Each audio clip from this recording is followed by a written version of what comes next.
অধিক সম্পত্তি উপার্জনের লালসা মানুষের মৃত্যুটাকে ভুলে দেয়। এজন্য বলছেন সেই ব্যক্তি আয়াহসাবু আন্নামা লাহু ইখলাদা, সেই ব্যক্তি মনে করে যে আমার সম্পত্তি আমাকে চিরস্থায়ী লাগবে।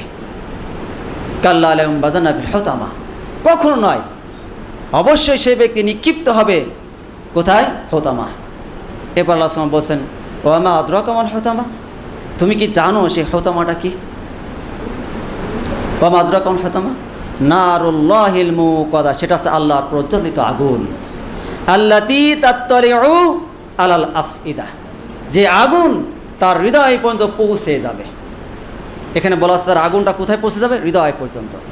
কারণ মানুষ এই দুনিয়াতে যে কাজটা করে তার অন্তরের সংকল্প থেকে, সে ব্যক্তি চায় দুনিয়ার লোভ লালসা, দুনিয়া গ্রহণ করার জন্য তার অন্তরের কামনা।